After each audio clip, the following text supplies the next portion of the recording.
And we are live. Hello, this is Kathy Beatty with Divorce Support Anonymous. Excited to come to you today with an interview because I like to tap into experts in different fields so they can give us information to help us go through this journey of divorce. There's a lot to know.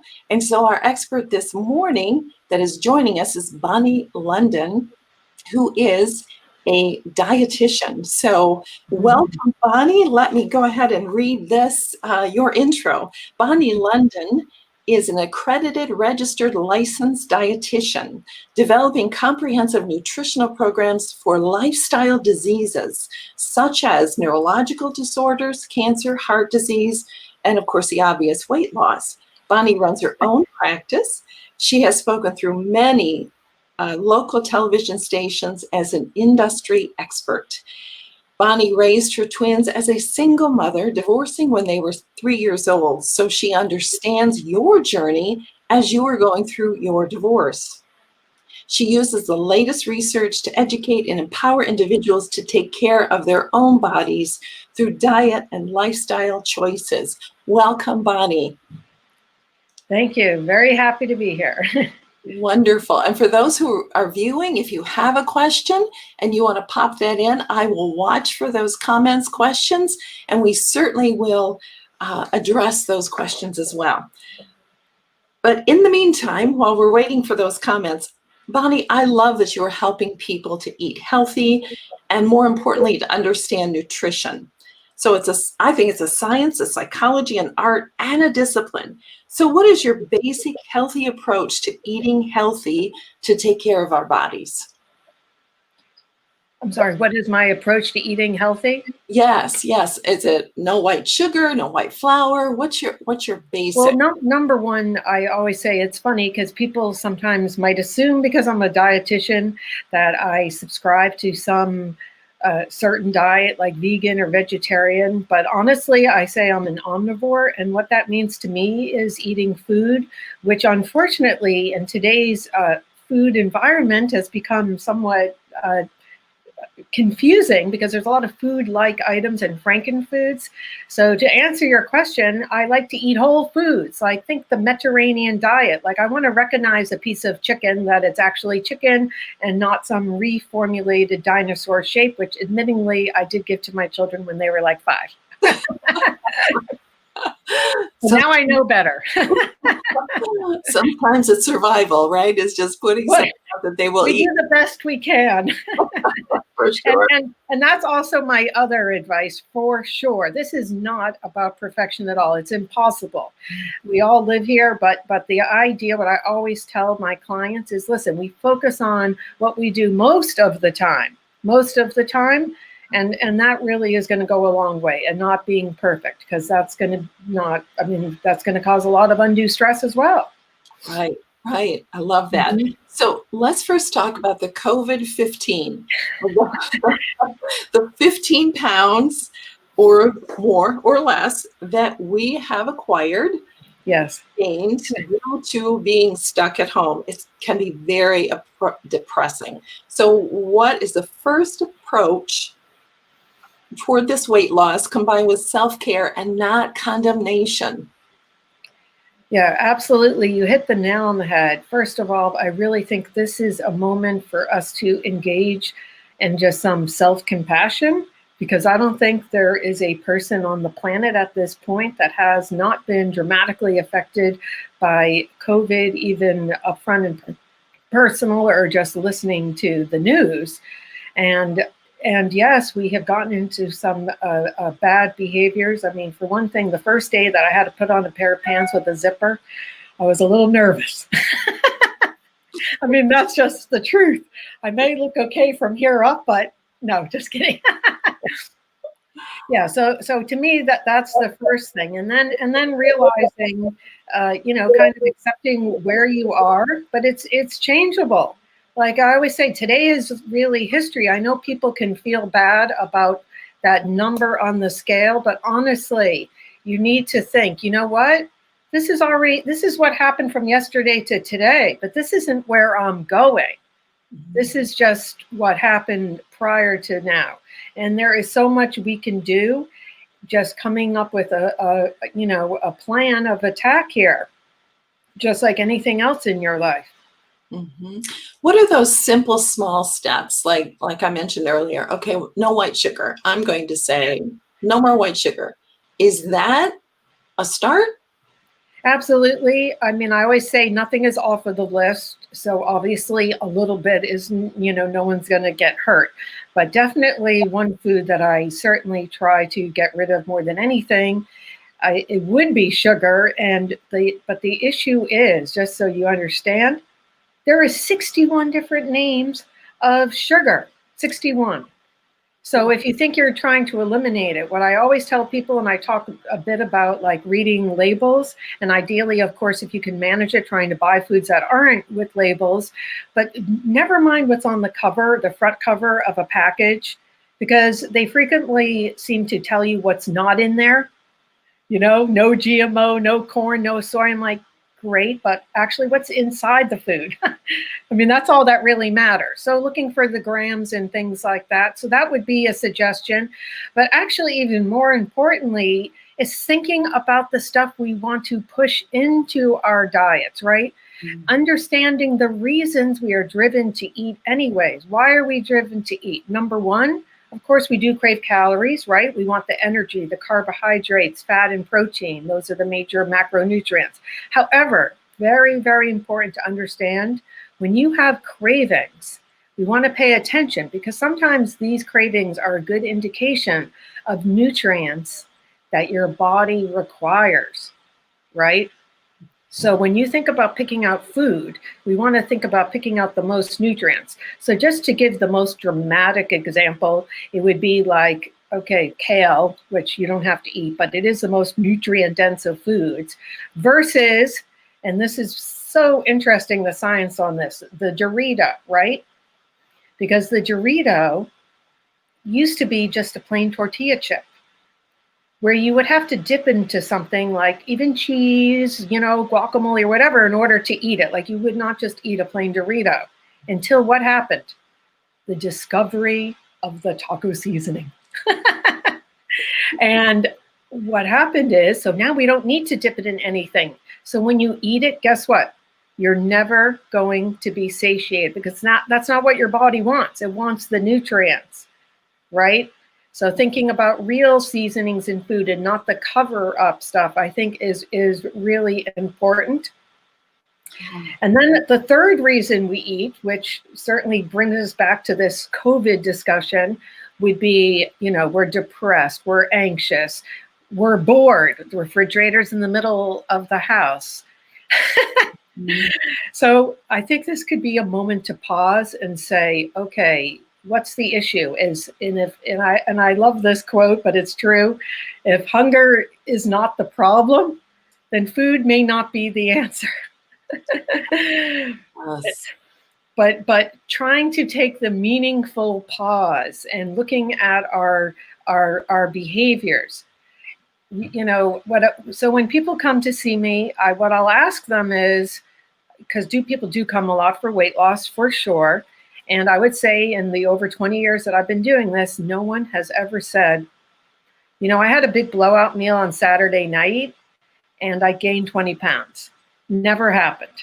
Mm-hmm. So what the message is to everyone is it's the small habits. It's the handful of whatever, the popcorn, the chips, the whatever. It's the small little things every day, which means, yeah, we can still have the fun on Saturday night, which is literally the one night, but we really need to hone in on those habits, how we're using food.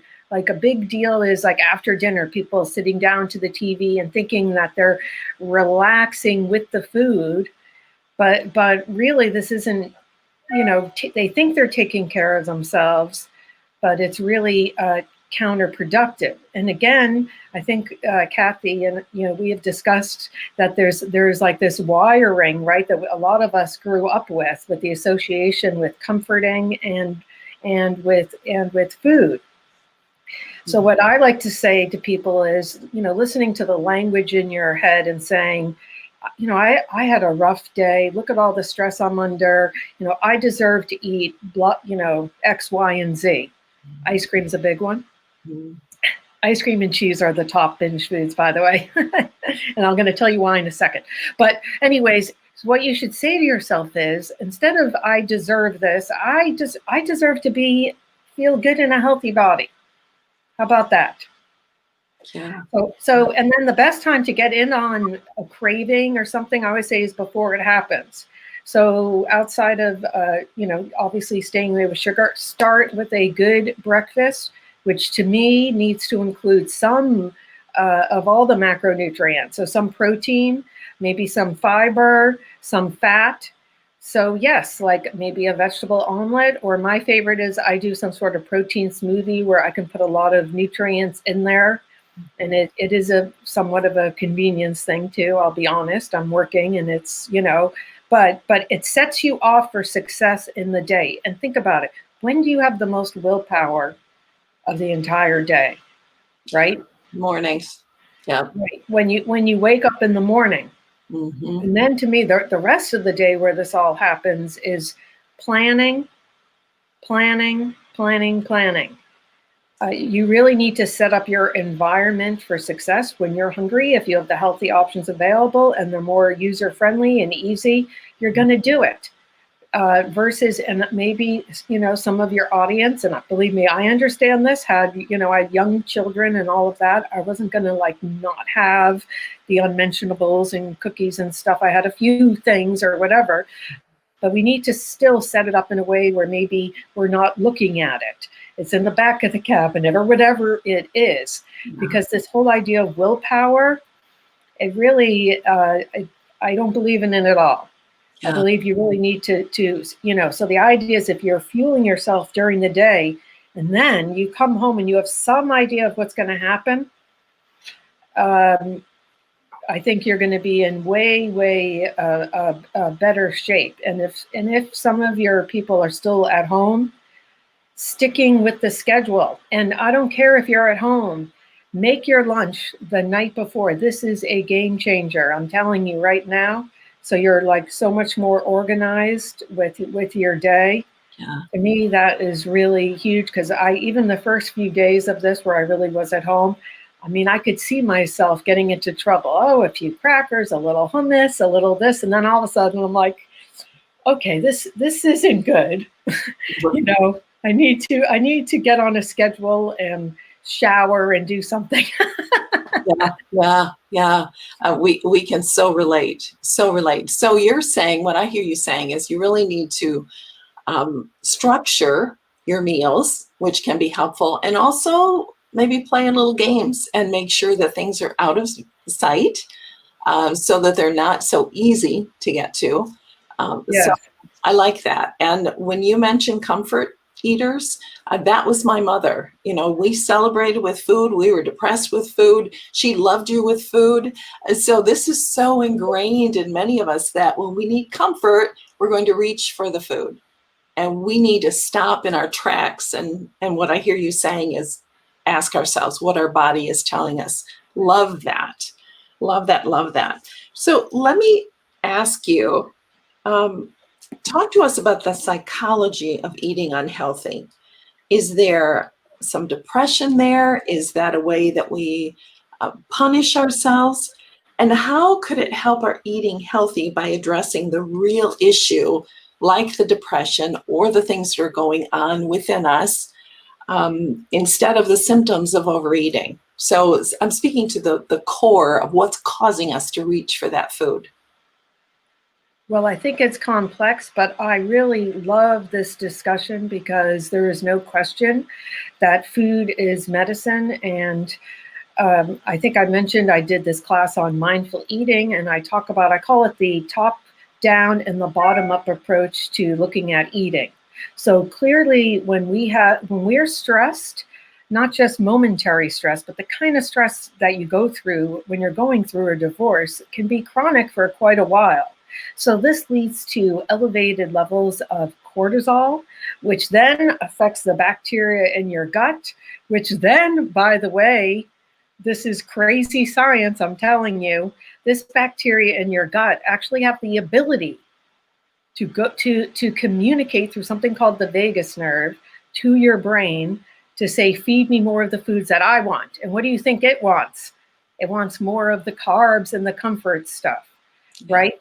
So understanding that these neurotransmitters, the feel-good neurotransmitters, serotonin, 95% of serotonin produced by the bacteria in our gut. 50% of dopamine also produced by the bacteria in the gut. So what you eat can have a tremendous impact on how you feel mentally. I actually went to a huge conference. This was the only topic for 4 days with all sorts of medical practitioners and things like that.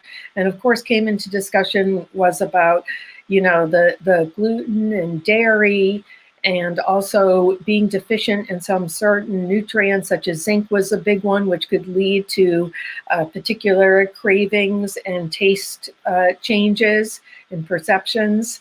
So it really is huge. So I do think about that. Again, to me, the best way to get around this is really focusing on pushing in the foods we're trying to get in. High quality proteins, obviously a cornucopia of fruits and vegetables, particularly berries are really good for the brain. And then I must mention, and I think this is so important also, I can't help but think about our immune system right now with COVID. So I will mention this, and that is to do with fat. And this is one of the, I would say, the biggest shift in our understanding of what constitutes a healthy diet. And by the way, what does fat do? It satiates you. It's going to help with those cravings, right? But it's not all fat is created equal. We have 3 major kinds. We have the saturated and the monounsaturated, and then the polyunsaturated. So the mono and saturated is what we mostly are eating. So we're olive oil for sure, still awesome. But I do some coconut oil, which has been shown to actually help with some weight loss and also good for the brain. But really what I want people to think about most importantly today, honestly, is the polyunsaturated fats. And this is why. These fats are essential fats. If you do not get them in your diet, your body is not able to manufacture them. And over time, this is what makes up your cell membranes. So will you explain, Bonni, what type of fat that is, examples of food? Yes, I'm going to. So what's happened over the last 150 years, we have a shift from healthy omega-3 to omega-6. So omega-3, a lot of people might associate with wild salmon, for sure, but definitely, walnuts, grass-fed meat. So there's definitely other places you can also get omega-3. Now, when I'm talking about omega-6, I am really referring to these industrial oils like soy, corn, canola oil, safflower oil. And the problem is, it's not that we're pouring it on our food, okay? Although you do need to really consider the salad dressing because it is in a lot of dressings along with sugar, ironically, on a salad, yep. But you want to think about the chicken being fed corn or what the meat you're eating. And that's part of the issue with, the controversy, I believe, with some of the meats. But this has everything to do with inflammation.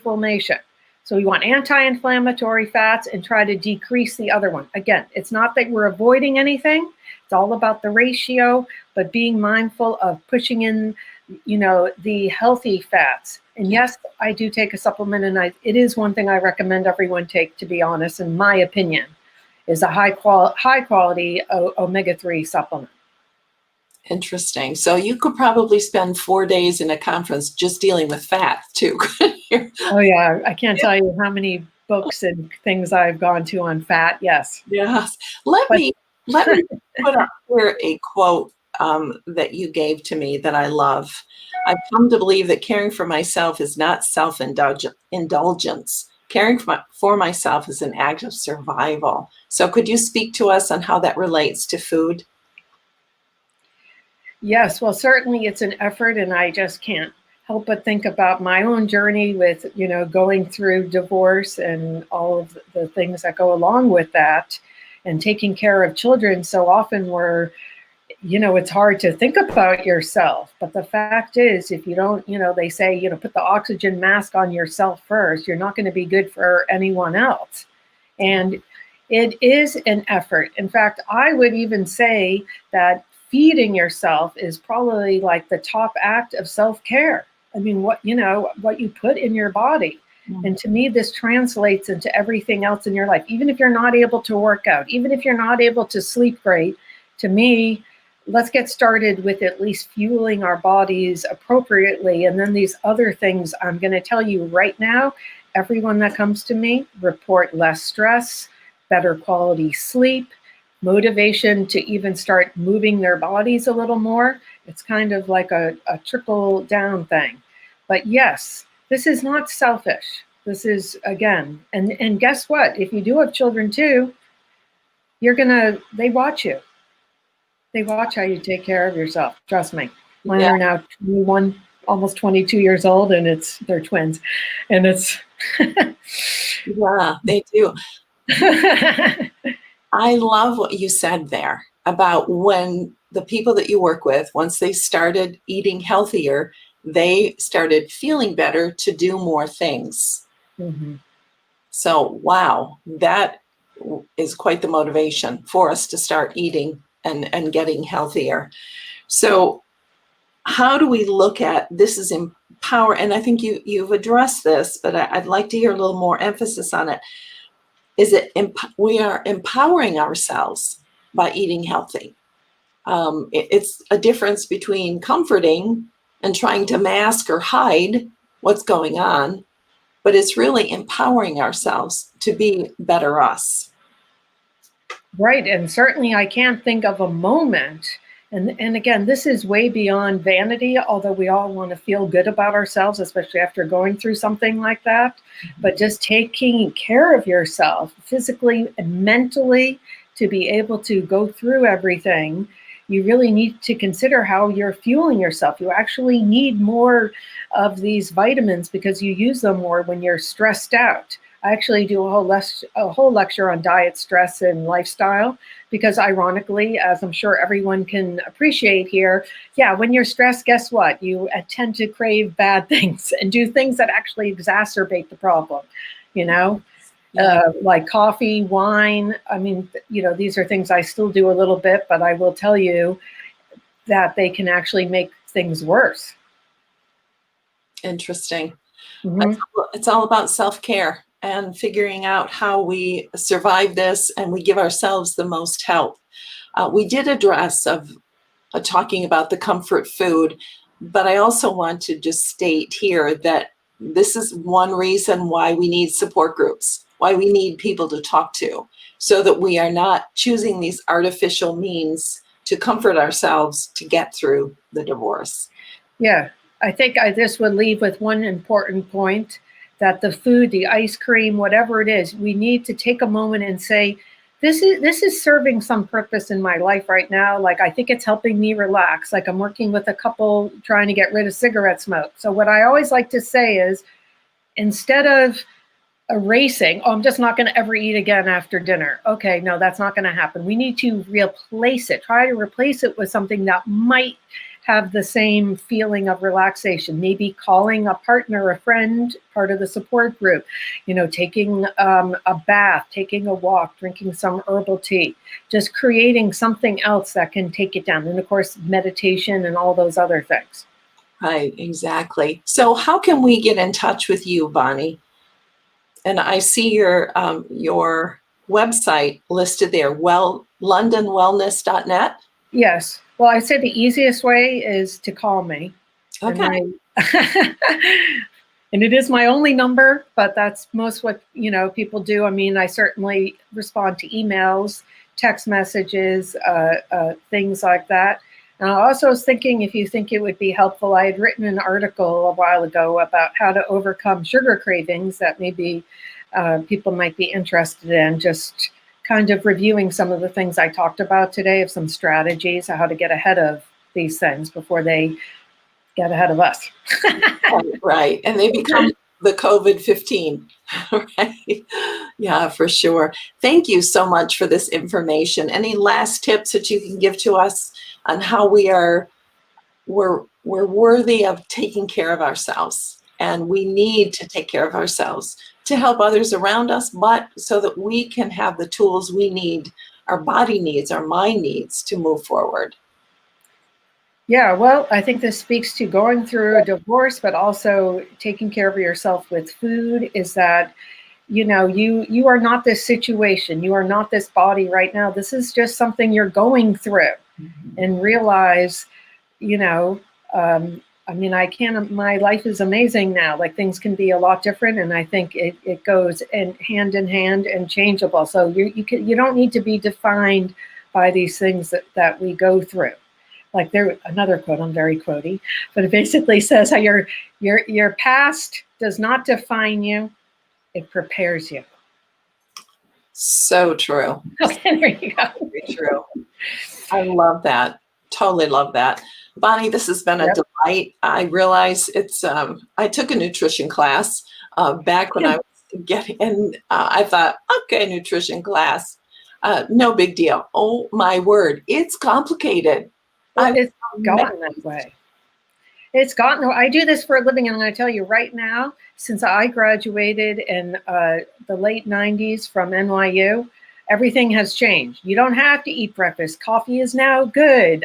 You know, I mean, everything is like, eggs are okay. I mean, you could make yourself completely nuts.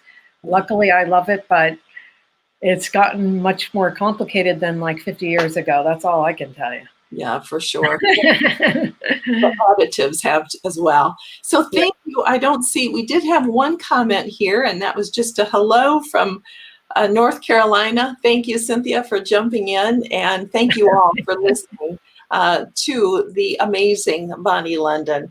Bonni, thank you. Okay, thank you.